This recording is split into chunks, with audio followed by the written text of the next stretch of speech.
জুলাই শহীদ ও আহতদের পরিবারের সদস্যদের চাকরির নিয়োগপত্র তুলে দিলেন প্রধানমন্ত্রী। রোগীদের বিদেশ যেতে না হয় এমনভাবে চিকিৎসা সেবা দেওয়ার আহ্বান। ১/১১-তে ডিজিএফআইয়ের গোপন বন্দিশালায় তারেক রহমানকে করা হয়েছিল নির্যাতন। ৫ আগস্টের পর নষ্ট করা হয় আলামত। জেআইসি সেল পরিদর্শন শেষে চিফ প্রসিকিউটর। দীর্ঘ ১৭ বছরের আন্দোলনের ফল জুলাই অভ্যুত্থান। অন্তর্বর্তী সরকারের আইনি ও রাজনৈতিক বৈধতা নিয়ে প্রশ্ন স্বরাষ্ট্রমন্ত্রীর। আওয়ামী লীগের ভাগ্য নির্ধারণ হবে আদালতে। সরকারের আপোষ মনোভাবে দিল্লিতে শেখ হাসিনার প্রেস কনফারেন্স। জুলাই জাদুঘরকে দলীয়করণ না করার আহ্বান এনসিপির। আকাঙ্ক্ষা পূরণ না হলে আন্দোলনের হুঁশিয়ারি জামায়াতের। এবং বেপরোয়া গতি প্রতিদিনই কেড়ে নিচ্ছে জীবন। একদিনে ৫ জেলায় ১০ জন নিহত, ৫ বছরে ৩০,০০০ দুর্ঘটনায় ৩৩,০০০ প্রাণহানি। আইনের কঠোর প্রয়োগের তাগিদ।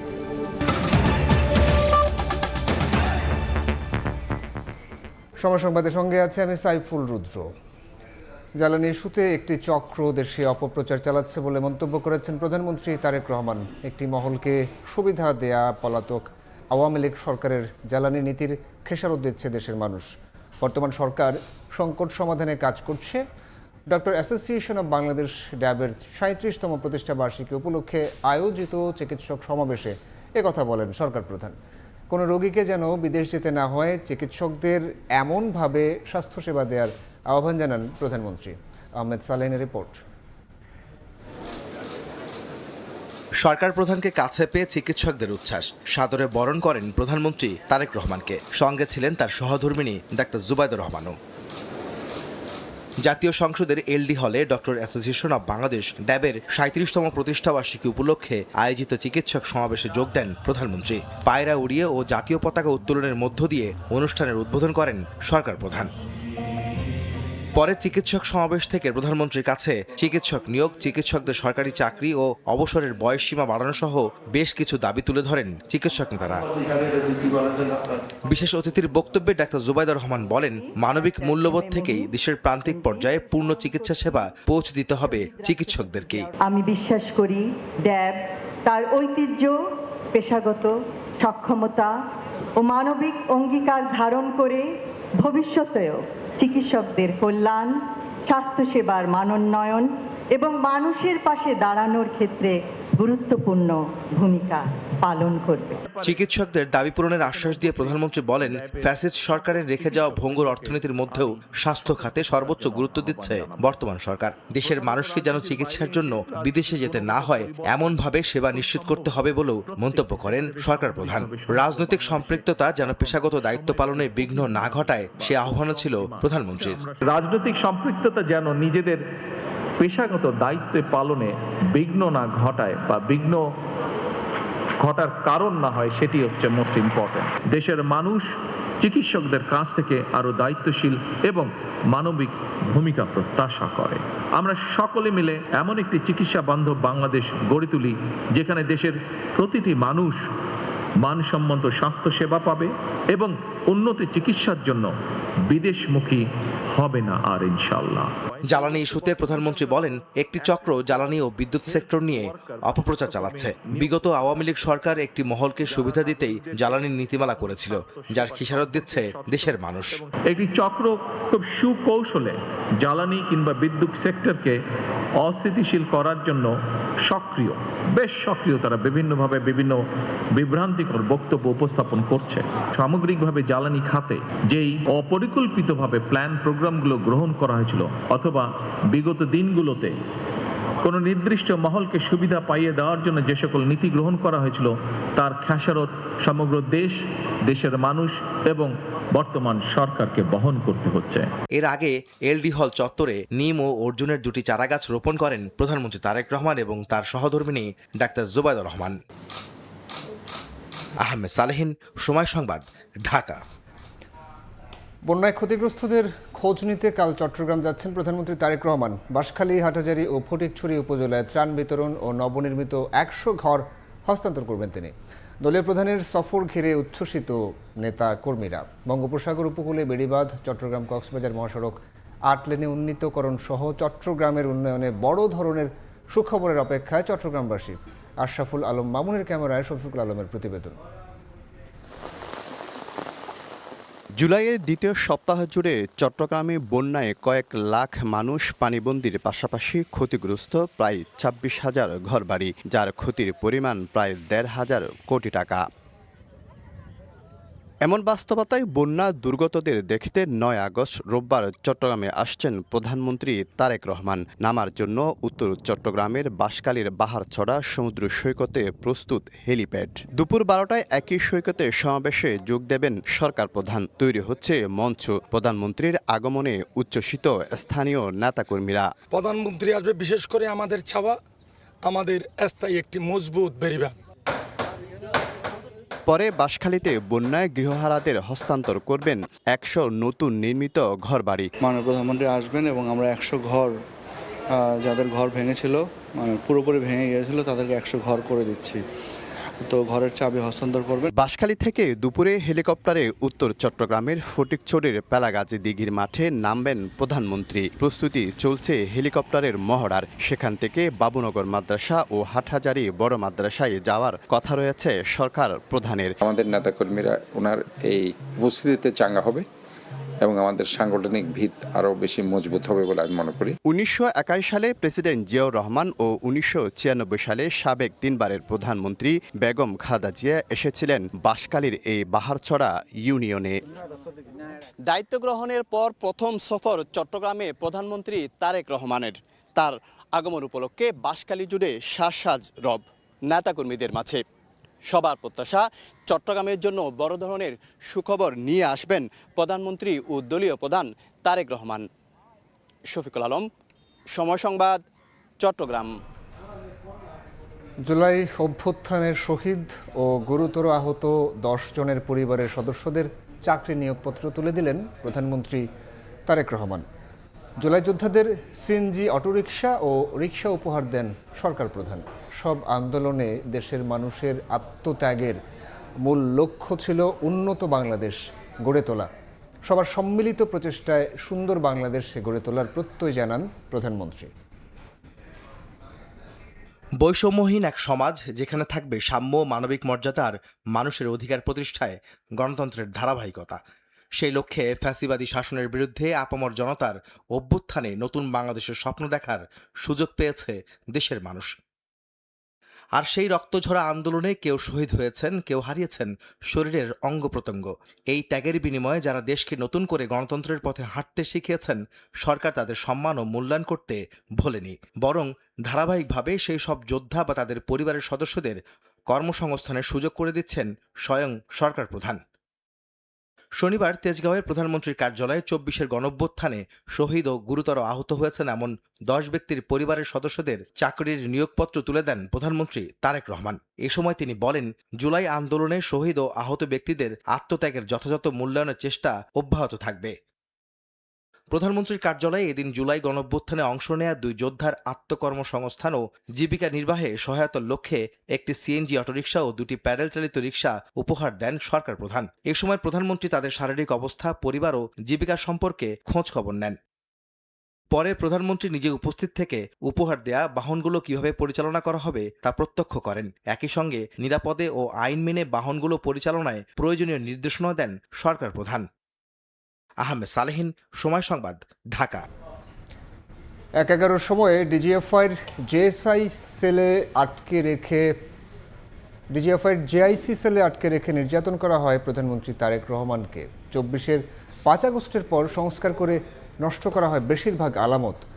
আন্তর্জাতিক অপরাধ ট্রাইব্যুনালের ৩ বিচারক সহ আইনজীবীদের নিয়ে গোপন বন্দিশালাটি পরিদর্শনের পরে কথা জানান চিফ প্রসিকিউটর। মতভিন্নতা থাকলেই আওয়ামী লীগ সরকারের নির্দেশে বন্দিশালায় গুম নির্যাতনের নিন্দা জানিয়ে তিনি বলেন, জড়িত সবাইকে বিচারের আওতায় আনা হবে। জানালাবিহীন মাত্র কয়েক ফুটের অন্ধকার ঘর, যার মধ্যে আটকে রেখে চলে নির্যাতন। দেয়ালে দেয়ালে লেখা ছিল সেই আর্তনাদ আর হাহাকার। ডিজিএফআইয়ের গোপন বন্দিশালা জেআইসি সেলে এমন নির্যাতনের অভিযোগ। শনিবার সকালে বন্দিশালাটি পরিদর্শনে আসেন আন্তর্জাতিক অপরাধ ট্রাইব্যুনালের ৩ জন বিচারক, প্রসিকিউশন টিম ও আসামিপক্ষের আইনজীবীরা। পরিদর্শন শেষে চিফ প্রসিকিউটর জানান, ১/১১ সময় এখানে আটকে রেখে নির্যাতন করা হয়েছিল প্রধানমন্ত্রী তারেক রহমানকে। জনাব তারেক রহমানকে আজকের যে জেআইসি সেলটি আমরা পরিদর্শন করেছি, তারই কোনো একটি কামরায় তাকেও কিন্তু সেখানে আনা হয়েছে, তার উপরে নির্যাতন করা হয়েছিল। চিফ প্রসিকিউটর জানান ২৬টি সেলে শ্রেণীবিধে রাখা হতো বন্দীদের। ২৪-এর ৫ আগস্টের পর সংস্কার করে নষ্ট করা হয় বেশিরভাগ আলামত। বিচারকরা সশরীরে পরিদর্শন করায় ন্যায় বিচারে সহায়ক হবে বলেও মনে করেন তিনি।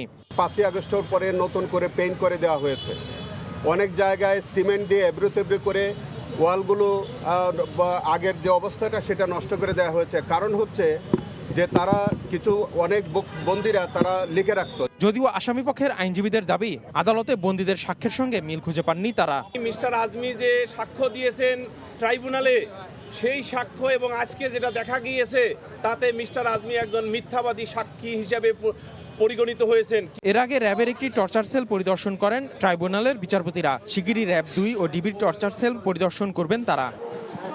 আসিফ মোহাম্মদ সিয়াম, সময় সংবাদ, ঢাকা। অন্তর্বর্তী সরকারের আইনি ও রাজনৈতিক বৈধতা নিয়ে প্রশ্ন তুলেছেন স্বরাষ্ট্রমন্ত্রী সালাউদ্দিন আহমদ। জুলাই গণঅভ্যুত্থানকে দীর্ঘ ১৭ বছরের আন্দোলনের ফল বলে উল্লেখ করেন তিনি।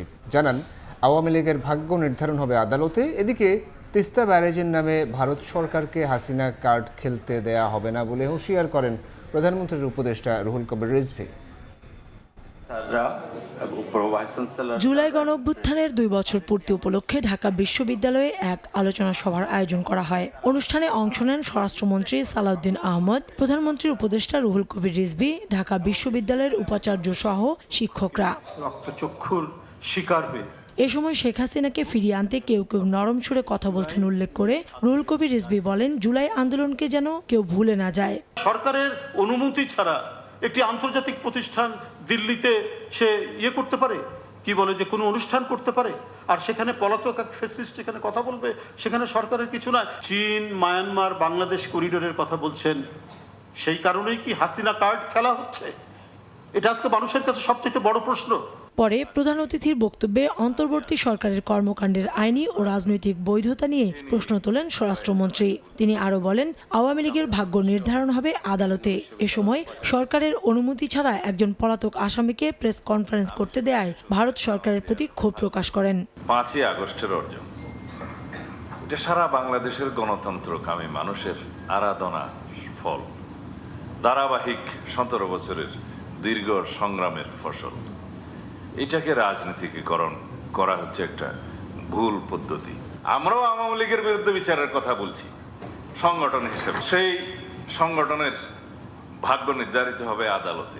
আইনে তাদের কার্যক্রম নিষিদ্ধ করা হয়েছে বটে, কিন্তু রাজনৈতিক দল হিসেবে নিষিদ্ধ হবে কি হবে না, তার বিরুদ্ধে রাজনৈতিক দলের অন্যান্য কোনো পানিশমেন্ট হবে কি হবে না, দীর্ঘ সময়ের জন্য বা অল্প সময়ের জন্য স্থগিত হবে কি হবে না, এই বিধানগুলো সেখানে দেয়া আছে। এবং তাদের সমস্ত সম্পত্তি বাজেয়াপ্ত হবে কিনা সেটাও ওখানে বলা আছে। সেই আইনে তদন্ত হচ্ছে, আমরা আশা করি খুব শীঘ্র সে তদন্ত শেষ করতে পারব। রাজনীতিতে বাল্যশিক্ষা শ্রেণীর ছাত্র হয়ে যদি বিশ্ববিদ্যালয়ের প্রফেসরের মতো আচরণ করে, সেটা ঠিক নয়। কেউ যদি মনে করে মাত্র ৩৬ দিনের আন্দোলনের ভিতরে ১৭ বছরের ধারাবাহিক আন্দোলনের কিছুই নেই, তাহলে এটাও রাজনৈতিক অপরিপক্কতা। কারো প্রতি প্রতিহিংসা পরায়ণ না হয়ে সাম্য এবং ন্যায় বিচার ফিরে পেতে কাজ করা হবে বলে আশা ব্যক্ত করেন আলোচকরা। শহীদদের আকাঙ্ক্ষার কথা যদি আমি বলি, কাউসার চৌধুরী কুমু, সময় সংবাদ, ঢাকা। আদালতের নিষেধাজ্ঞা থাকায় শেখ হাসিনার বক্তব্য মিডিয়ায় প্রচার করা আইনসঙ্গত হবে না বলে মন্তব্য করেছেন তথ্য ও সম্প্রচার প্রতিমন্ত্রী ইয়াসের খান চৌধুরী।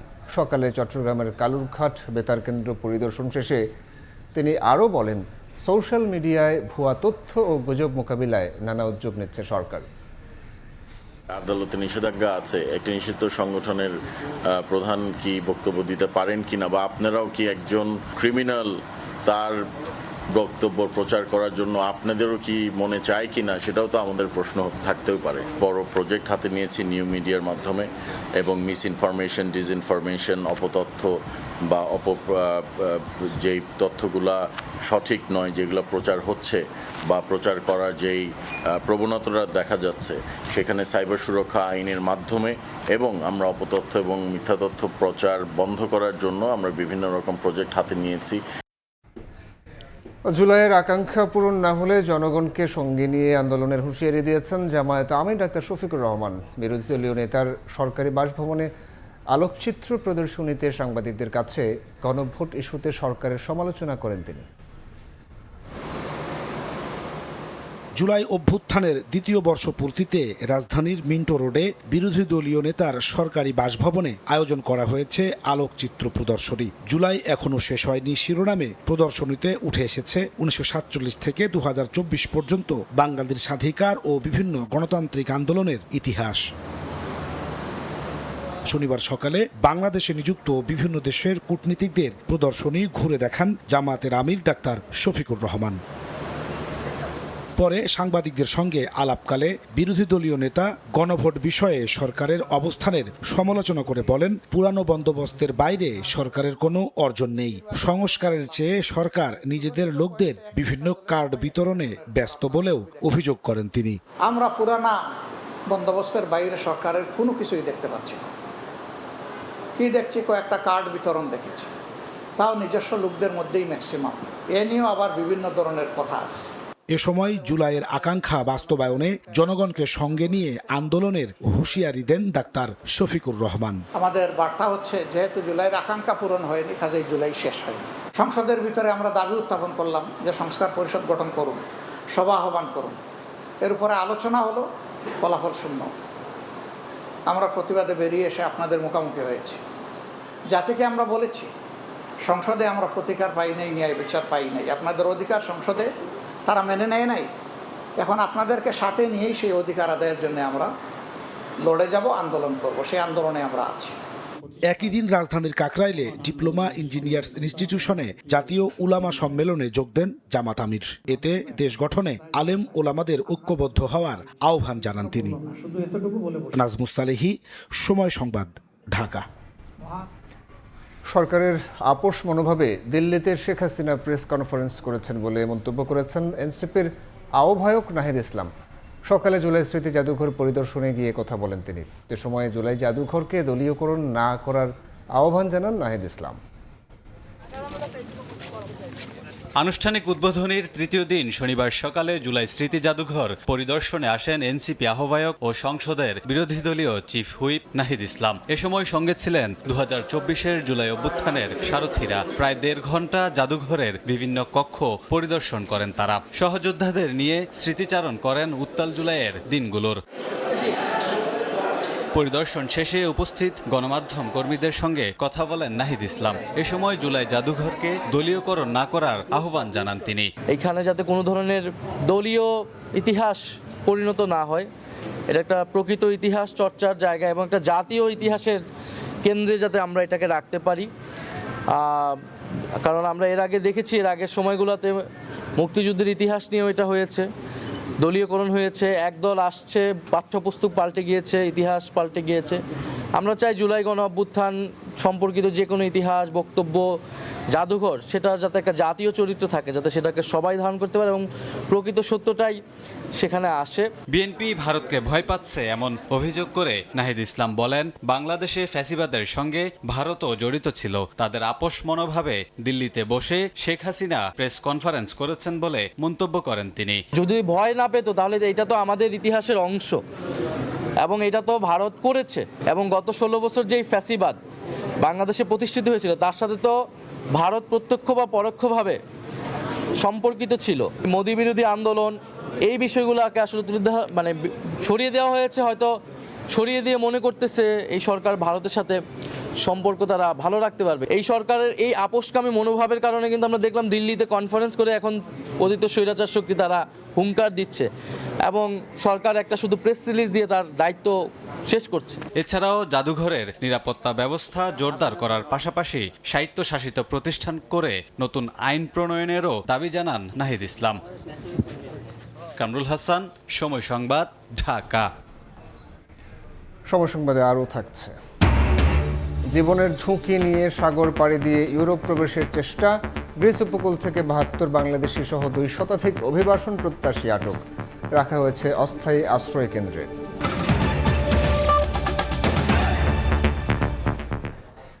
সড়ক মহাসড়কে প্রতিদিনই দীর্ঘ হচ্ছে মৃত্যুর মিছিল। একদিনে 5 জেলায় 10 জন নিহত হয়েছেন।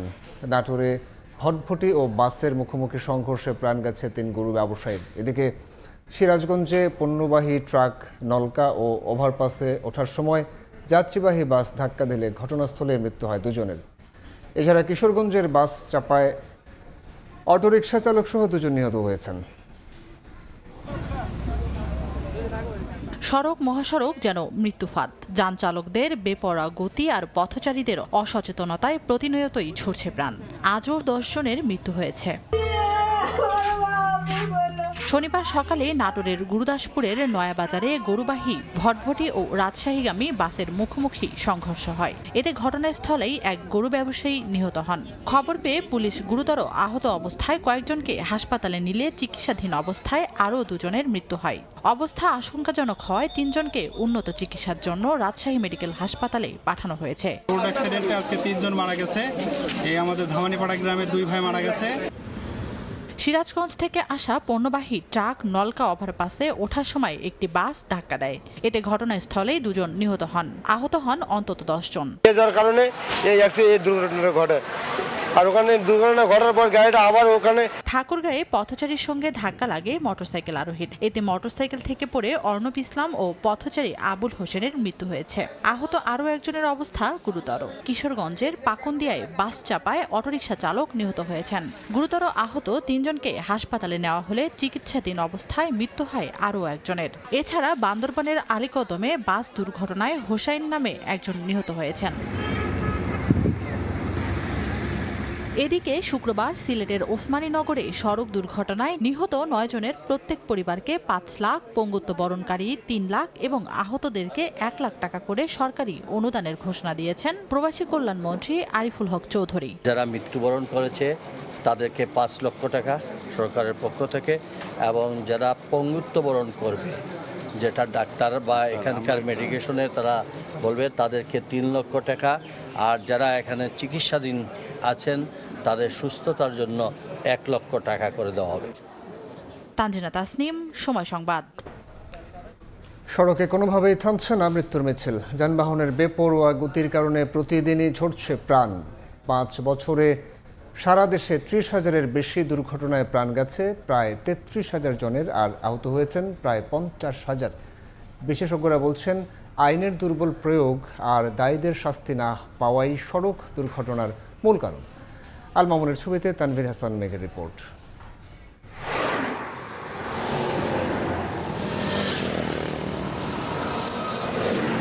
দেখে মনে হবে সবাই যেন রেসিং প্রতিযোগিতায় ব্যস্ত।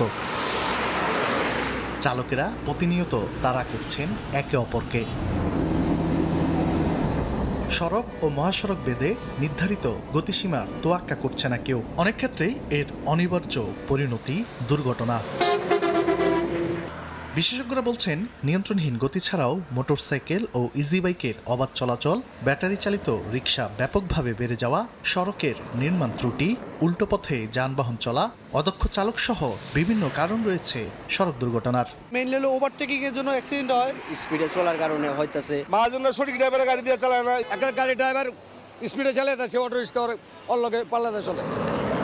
তবে সড়ক দুর্ঘটনা সম্পর্কে যানবাহন চালকদের মধ্যে রয়েছে মিশ্র প্রতিক্রিয়া। এক কোম্পানি যদি 2টা গাড়ি থাকে তে কার আগে কে পারাপারি করে স্পিডে চালায়। এক রোডে বিভিন্ন গতির গাড়ি চলে। প্রাইভেট যারা আছে ওরা হাইওয়েতে উঠলে, এক্সপ্রেসে উঠলে ওরা রেস খেলে। মোটরসাইকেল আমার গাড়ির স্পিড 80, ওকে কিনে টানতে আছে 60, কিন্তু ওরে হরেন দিল আরো মাঝে চাপে। বর্তমানে নসিমন, করিমন, বটবডি এগুলো বাসে গাড়ি পড়ে জায়গা। ব্যাপক পরিমাণ অটো চলে, কেউ কিছু বলার মতো নাই, যেই বলবেন সেই নেতা। সবাই যেন রেসিং প্রতিযোগিতায় নেমেছে। চালকদের বেপরোয়া গতি আর প্রতিযোগিতার চাপ সারা দেশের মহাসড়কগুলোতে প্রতিদিনই মৃত্যুর ফাঁদে পরিণত হয়েছে। পরিসংখ্যান বলছে, গেল 5 বছরে সারা দেশে 30,000-এরও বেশি সড়ক দুর্ঘটনায় প্রাণ হারিয়েছেন প্রায় 33,000 মানুষ, যার 1/3 মোটরসাইকেল আরোহী, আর আহত হয়েছেন প্রায় 50,000। অন্যদিকে দুর্ঘটনার ধরন বিশ্লেষণ করলে দেখা যায়, সবচেয়ে বেশি 39.04% দুর্ঘটনা ঘটেছে নিয়ন্ত্রণ হারিয়ে। আবার যেখানে আঞ্চলিক সড়কের দুর্ঘটনার সংখ্যা 37.05%, মহাসড়কে তা 35.25%। জবাবদিহিতার ঘাটতি আছে। এই বিশেষজ্ঞ বলছেন, দায়ীদের উপযুক্ত শাস্তি না হওয়া সড়ক দুর্ঘটনার প্রতিরোধে ব্যর্থতার অন্যতম প্রধান কারণ। সড়ক দুর্ঘটনার পরে যিনি দায়ী, যে ব্যক্তি বা যে প্রতিষ্ঠান, তাদের কোনো শাস্তি হয় না, দায়ী সারাভাবে তারা চাকরি করে। এইটা থেকে আমাদের বেরোতে হলে পারে সংশ্লিষ্ট প্রতিষ্ঠানগুলোকে জবাবদিহিতার আওতায় আনতে হবে, তাদের সক্ষমতা বাড়াতে হবে, প্রাতিষ্ঠানিক এবং কাঠামোগত সংস্কার করতে হবে। এই বিশেষজ্ঞ আরও মনে করেন, দায়ীদের উপযুক্ত শাস্তি না হওয়ায় গড়ে উঠেছে আইনের প্রতি বুড়ো আঙ্গুল দেখানোর সংস্কৃতি। তানভীর হাসান মেঘ, সময় সংবাদ, ঢাকা। ডেঙ্গু নিয়ন্ত্রণে কঠোর আইন প্রয়োগে 9 জন ম্যাজিস্ট্রেট নিয়োগ করা হয়েছে ঢাকা উত্তর সিটি কর্পোরেশনে। মোবাইল কোর্টের মাধ্যমে টাস্কফোর্স গঠন করে এই 9 জন ম্যাজিস্ট্রেট কাজ করবেন বলে জানিয়েছেন ডিএনসিসি প্রশাসক শফিকুল ইসলাম খান। 17 নম্বর ওয়ার্ডে বিশেষ পরিচ্ছন্নতা অভিযানের উদ্বোধন করে কথা বলেন তিনি। পরিচ্ছন্নতা কার্যক্রম বাস্তবায়নে সিটি কর্পোরেশনের পাশাপাশি জনগণকেও এগিয়ে আসার আহ্বান জানান।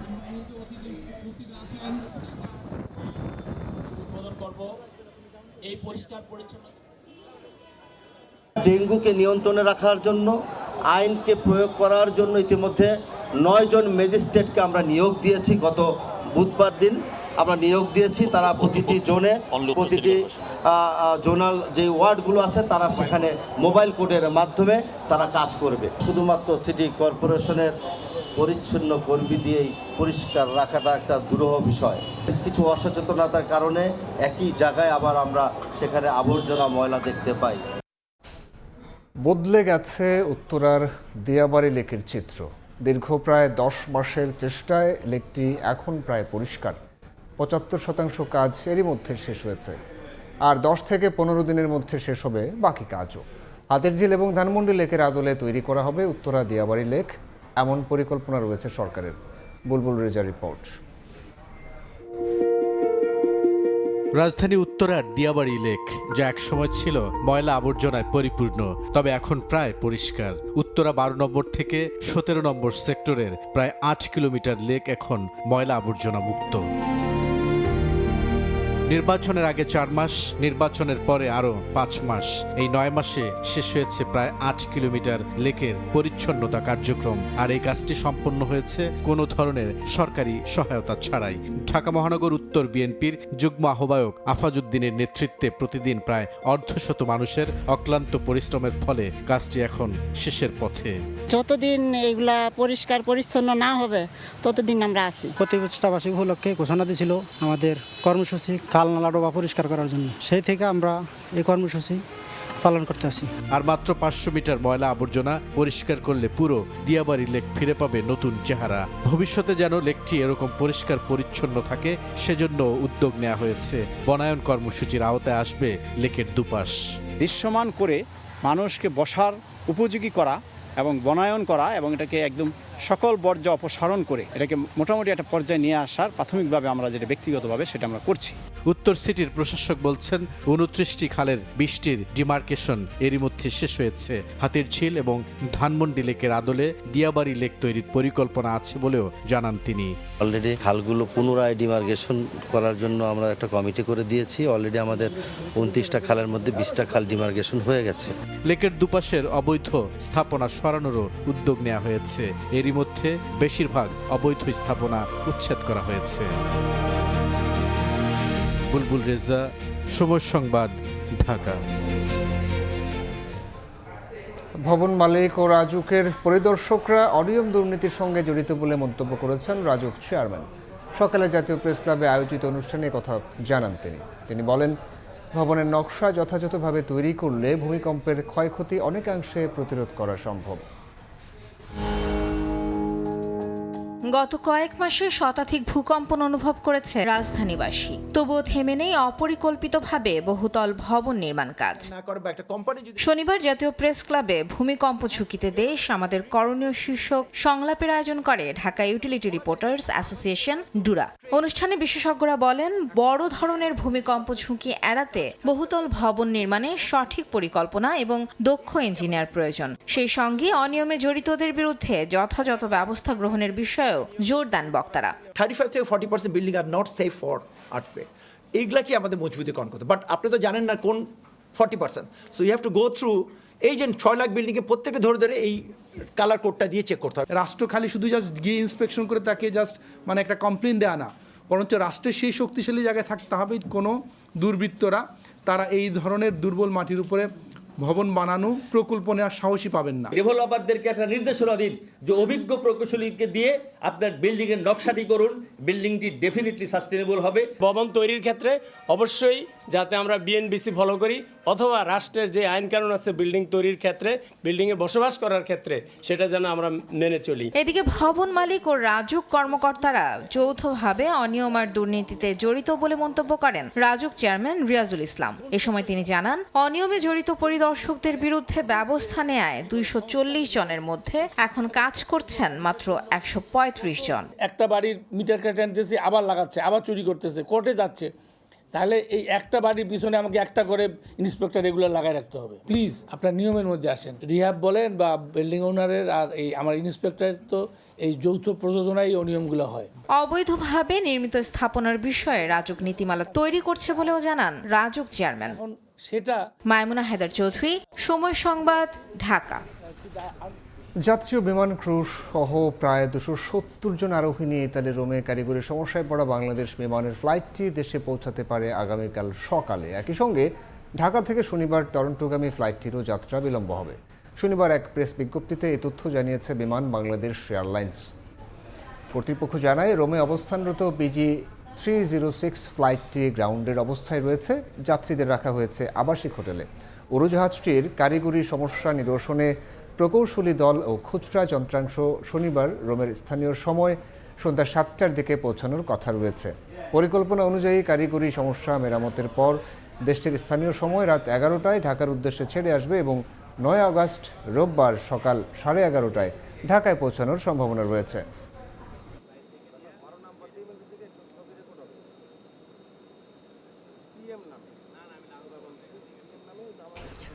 ঢাকা রিয়াদ রুটে সরাসরি ফ্লাইট চালু করেছে সৌদি আরবের নতুন জাতীয় বিমান সংস্থা রিয়াদ এয়ার।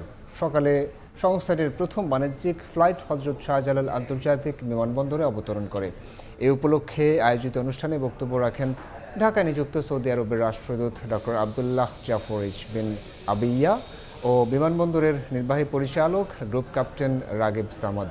জানানো হয়, নতুন বোয়িং 787-9 ড্রিম লাইনার ঢাকা বিমানবন্দর এবং রিয়াদের কিং খালিদ ইন্টারন্যাশনাল এয়ারপোর্ট রুটে প্রতিদিন সরাসরি ফ্লাইট পরিচালনা করবে। এর মধ্য দিয়ে দুই দেশের কূটনৈতিক সম্পর্ক আরও জোরদার হবে বলে জানান তারা।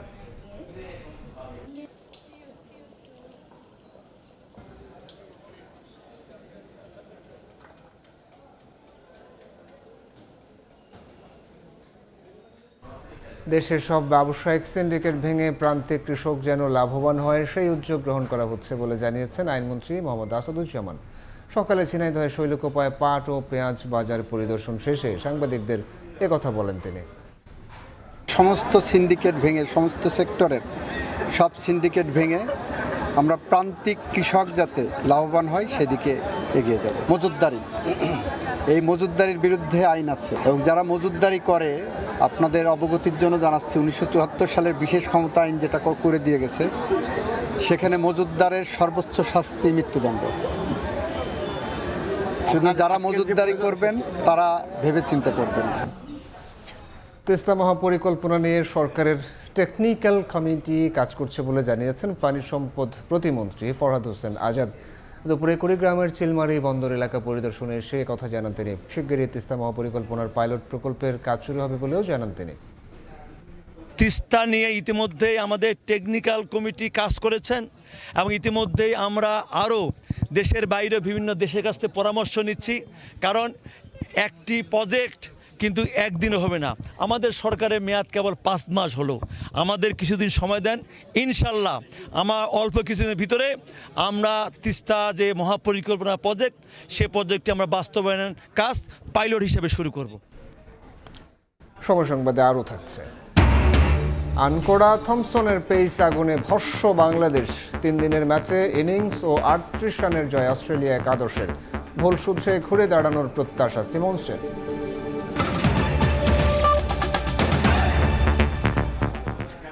নিম্নস্তরের ভারসাম্যের ফাঁদে আটকা পড়েছে দেশের অর্থনীতি। গেল জুনে বেসরকারি ঋণ প্রবৃদ্ধি নেমেছে 33 বছরের মধ্যে সর্বনিম্নে। বিনিয়োগ চাঙ্গা করতে শুল্ক ছাড় দেওয়ার পাশাপাশি নীতি সুধার কমানো হলেও জ্বালানি নিরাপত্তা, অবকাঠামোগত সক্ষমতা নিশ্চিত করাকে চ্যালেঞ্জ হিসেবে দেখছে বাংলাদেশ ব্যাংক। সেলিয়া সুলতানা রিপোর্ট। কম প্রবৃদ্ধি, কম বিনিয়োগ, কম কর্মসংস্থান, কমায় এই দুষ্টচক্রে বা লো লেভেল ইকুইলিব্রিয়াম ট্র্যাপ বা নিম্ন স্তরের ভারসাম্যের ফাঁদে আটকে পড়েছে দেশের অর্থনীতি, যার ফলাফল বেকারত্ব বৃদ্ধি, মানুষের ভোগের ক্ষমতা হ্রাস পাওয়া ও খরচের খাতায় ওঠা সঞ্চয়। IMF ও বিশ্বব্যাংকের পূর্বাভাসেও প্রবৃদ্ধি এবছর নিম্নমুখী। 1993 সালের পর চলতি বছর জুনে 33 বছরে বেসরকারি খাতে ঋণ প্রবৃদ্ধি সর্বনিম্ন 4.47% নেমে এসেছে। এছাড়া গত 2 বছরে ভারী শিল্পের যন্ত্রপাতি ও শিল্প কাঁচামাল আমদানিতেও প্রত্যাশিত উল্লম্ফন হয়নি। শিল্প কারখানা চালু ও কর্মসংস্থান সৃষ্টিতে বাংলাদেশ ব্যাংক সম্প্রতি 60,000 কোটি টাকার পরিকল্পনা দেওয়ার পর নীতি সুদহার কমিয়ে 9.50% নামলেও কেন্দ্রীয় ব্যাংকের মতে বিনিয়োগ শুধু ঋণের সুদের হারের উপর নির্ভরশীল নয়, বরং জ্বালানি নিশ্চয়তা, পরিবহন ব্যয়, অবকাঠামোর উপরও নির্ভর করবে সফলতা। আজকে যদি তারা ফাইন্যান্সটা গ্রহণ করে, যেদিন থেকে লোনটি তার অ্যাকাউন্টে জমা হবে সেদিন থেকে তার উপর সুদ হিসাবায়ন শুরু হবে। কিন্তু দেখা যাচ্ছে যে গ্যাস বা বিদ্যুৎ সরবরাহের কারণে সে প্রোডাকশনে যেতে পারছে না, তো স্বাভাবিকভাবে তার ব্যবসায়িক কর্মকাণ্ডটা ব্যাহত হবে। বাজেটে শুল্ক কমানোর ফলে ভারী শিল্পের যন্ত্রপাতি ও শিল্পের কাঁচামাল আমদানি বাড়ার কথা থাকলেও বৈশ্বিক যুদ্ধ পরিস্থিতি, আন্তর্জাতিক সরবরাহ শৃঙ্খলের অনিশ্চয়তার কারণে প্রত্যাশিত গতি স্থবির। অর্থনীতি বিশ্লেষকরা বলছেন, বৈশ্বিক যুদ্ধ প্রলম্বিত হলে নিম্ন স্তরের ভারসাম্যের ফাঁদে আটকে থাকার প্রভাব পড়বে বৈদেশিক মুদ্রা আয়েও, যা আরও কঠিন করে তুলবে পরিস্থিতি। ব্যবসায়ীরা একটু আমদানি করে দেশের ভিতরে শিল্পায়ন, তার ব্যবসা বাণিজ্য সেগুলো করতে যাচ্ছিল, কিন্তু এখন যে চড়াভাব হচ্ছে দেখা যাচ্ছে এবং সামনের দিনগুলোতে যুদ্ধ আরও বেশি প্রলম্বিত হয় এবং ছড়িয়ে যায়, যেটার আশঙ্কা এখন দেখা দিয়েছে, তাহলে সেই ক্ষেত্রে হয়তো রেমিটেন্সের প্রভাবের ক্ষেত্রেও একটা নেতিবাচক ধারা চলে আসবে। তার মানে এখন যে দেখা যাচ্ছে পরিস্থিতি, সেই পরিস্থিতি সামনে আরও খারাপ হতে পারে। 2025-26 অর্থ বছরে জানুয়ারি থেকে জুন সময়ে কেন্দ্রীয় ব্যাংকের ঋণ প্রবৃদ্ধির লক্ষ্যমাত্রা ছিল 8.5%, যা 2026-27 অর্থ বছরে কমিয়ে ধরা হয়েছে 5.5%। সেলিয়া সুলতানা, সময় সংবাদ, ঢাকা। যুদ্ধবন্ধে যুক্তরাষ্ট্রের কাছ থেকে ইতিবাচক বার্তা পেয়েছে ইরান। দ্রুত যুদ্ধ শেষ হওয়ার বিষয়ে আশাবাদী মার্কিন প্রেসিডেন্ট ডোনাল্ড ট্রাম্পও। তবে হরমুজ প্রণালীতে উত্তেজনা আর পাল্টাপাল্টি হুমকিতে পরিস্থিতি এখনও অনিশ্চিত। ইরান কোনো চাপে নতি স্বীকার করবে না বলে সাফ জানিয়ে দিয়েছেন দেশটির প্রেসিডেন্ট মাসুদ পেজেশকিয়ান। অবশেষে যুদ্ধবন্ধে যুক্তরাষ্ট্রের কাছ থেকে ইতিবাচক বার্তা পেয়েছে ইরান। তবে এই মুহূর্তে ট্রাম্প প্রশাসনের চেয়ে ওমানের সঙ্গে আলোচনাতেই বেশি গুরুত্ব দিচ্ছে তেহরান। দেশটির উপপররাষ্ট্রমন্ত্রী জানান, হরমুজ প্রণালীর সীমানা ও নৌ চলাচল নিয়ে মাস্কটের সঙ্গে সমঝোতার পরই ওয়াশিংটনের সঙ্গে আলোচনা এগিয়ে নেওয়া সম্ভব। দ্রুত যুদ্ধ শেষ হওয়ার বিষয়ে আশাবাদী যুক্তরাষ্ট্রের প্রেসিডেন্ট ডোনাল্ড ট্রাম্পও বলেন, ইরানের সঙ্গে চলমান সংঘাত শিগগিরই শেষ হবে এবং হরমুজ প্রণালী নিয়ে চুক্তিও খুব কাছাকাছি। তবে একই সময়ে মার্কিন অস্ত্রের মজুদ নিয়ে চাপের কথাও স্বীকার করেছেন ট্রাম্প। নির্দিষ্ট কিছু অস্ত্রের মজুদ তুলনামূলকভাবে কম বলে জানান তিনি। ইরানের প্রেসিডেন্ট মাসুদ পেজেশকিয়ান বলেন, তেহরান যুদ্ধ চায় না, তবে কোনো চাপ বা জবরদস্তির কাছে নতি স্বীকার করবে না বলেও জানিয়ে দেন তিনি। আরও বলেন, ইরানের সামরিক তৎপরতা কেবল প্রতিরক্ষা সক্ষমতা ও জাতীয় নিরাপত্তা নিশ্চিত করার জন্য। যুদ্ধবন্ধের সম্ভাবনার মধ্যে হরমুজ প্রণালীতে নতুন করে উত্তেজনা বাড়ছে। ইরানের কেশব দ্বীপের কাছে বিস্ফোরণের খবর পাওয়া গেছে। একই সময়ে তেহরানের পার্লামেন্টে হরমুজে নৌ চলাচল নিয়ন্ত্রণে নতুন আইন নিয়ে আলোচনা শুরু হয়েছে। এতে যুক্তরাষ্ট্র ও ইসরায়েলের মতো শত্রু ভাবাপন্ন দেশের নৌযান চলাচলে নিষেধাজ্ঞা এবং নিয়ম ভঙ্গকারীদের জরিমানার প্রস্তাব রয়েছে। এরই মাঝে হরমুজে বাণিজ্যিক জাহাজ চলাচল স্বাভাবিক রাখতে সাময়িক চুক্তির খসড়া চূড়ান্ত পর্যায়ে নিয়ে এসেছে ইরান ও ওমান। বরকতুল্লাহ, সময় সংবাদ।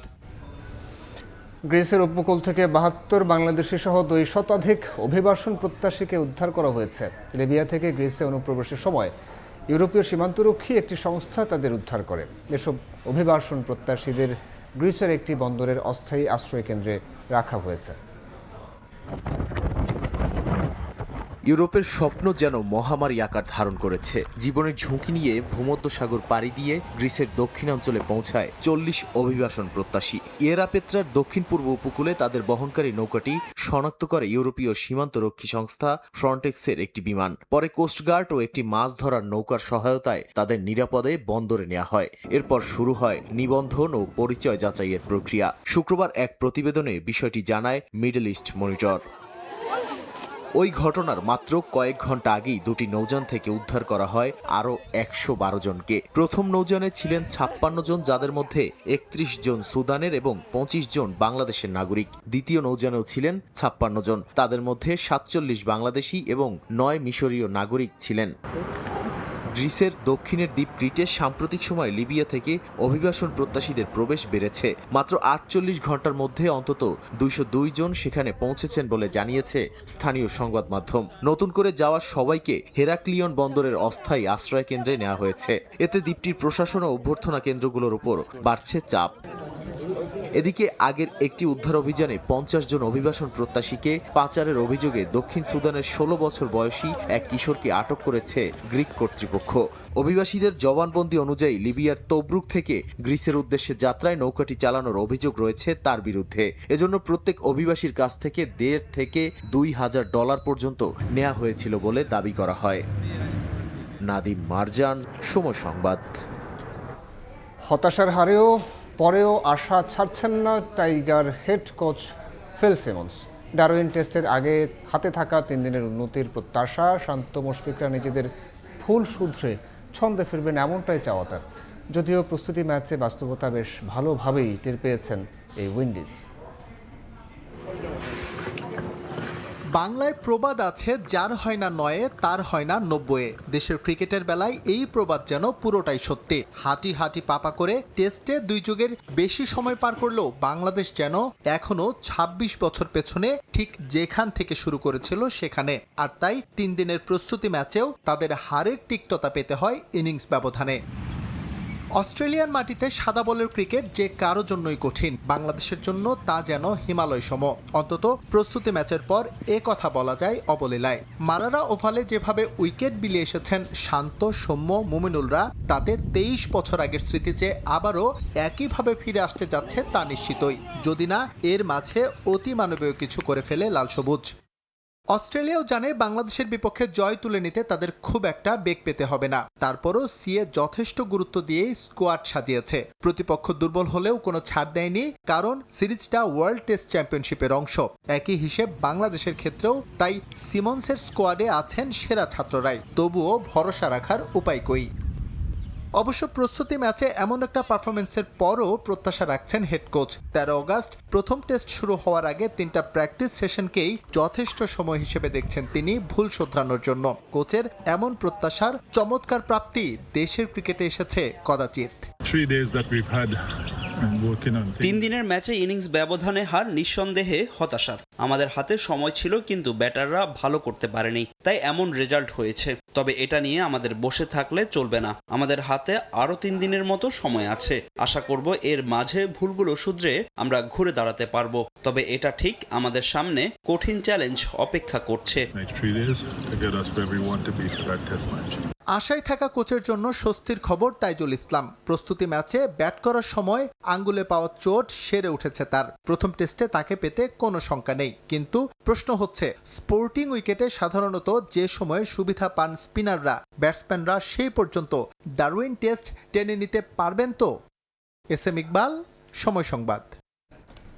এ পর্যায়ের শীর্ষ সংবাদগুলো জানাবো আরও একবার।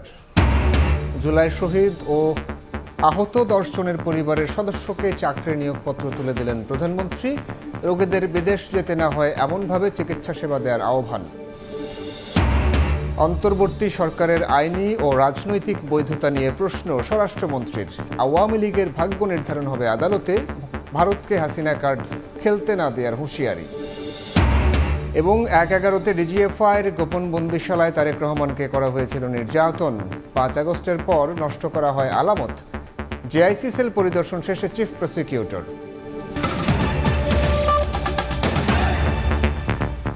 এই ছিল 5টার সময়। এরপর বাংলা সময় নিয়ে সঙ্গে থাকবেন সহকর্মী ইমদাদুল হক। রুদ্র, আপনাকে ধন্যবাদ। বাংলার সময় নিয়ে আসছি কিছুক্ষণ পর, সঙ্গে থাকুন সময়ের।